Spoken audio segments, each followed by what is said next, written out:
Hello history enthusiasts. Welcome back to our channel.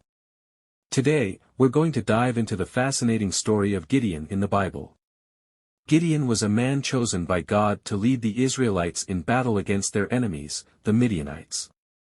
His story is one of faith, courage, and triumph over adversity. So grab your Bible and let's get started. The story of Gideon is found in the book of Judges in the Old Testament. During this time, the Israelites were constantly being oppressed by their enemies because of their disobedience to God.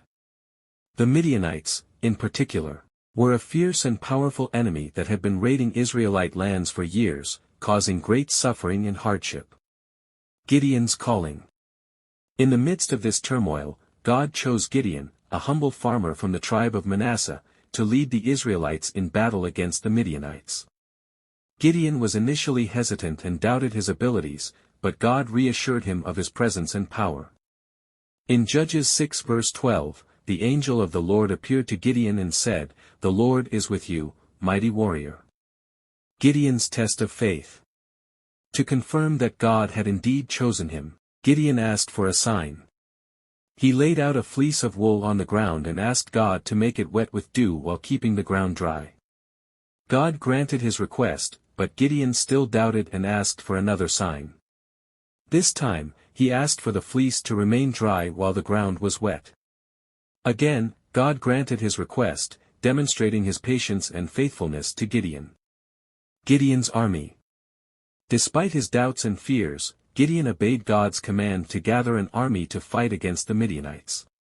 Gideon gathered an army of 32,000 men, but God told him that it was too many, and that he would win the battle with just a small group. However, God instructed Gideon to reduce his army from thousands to just 300 men. This seemingly impossible task was a test of Gideon's faith and trust in God's power. Gideon obeyed God's command and whittled down his army to just 300 men. With this small but mighty army, Gideon led a surprise attack on the Midianite camp, causing confusion and chaos among the enemy forces. Victory and deliverance. Through God's miraculous intervention, the Midianites were defeated, and the Israelites were delivered from their oppression. Gideon's faith and obedience had led to a great victory that brought peace and prosperity to the land. The people of Israel recognized God's hand in their deliverance and honored Gideon as a hero and leader. After the victory over the Midianites, Gideon continued to lead the Israelites as a judge. However, his later years were marked by a decline in his faithfulness to God.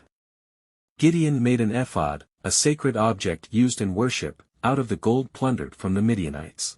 This ephod became an object of idolatry for the Israelites, who began to worship it instead of God. Gideon also had many wives and concubines, which was contrary to God's commands for the Israelites. He had 70 sons, born from his multiple wives, and one son named Abimelech from a concubine. Gideon remained a respected figure among the Israelites, and his legacy as a judge and warrior endured. Gideon eventually died at an old age, and the Israelites returned to their idolatrous ways after his death. The story of Gideon serves as a cautionary tale about the dangers of straying from God's commands and the importance of remaining faithful to him. Conclusion. The story of Gideon is a powerful reminder of God's faithfulness and power to work through ordinary people to accomplish extraordinary things. Gideon's journey from doubt to faith, from weakness to strength, is an inspiring example for us today. May we, like Gideon, trust in God's promises, step out in faith, and experience the victory and deliverance that comes from following him. Thank you for joining us today, and we'll see you next time on our channel.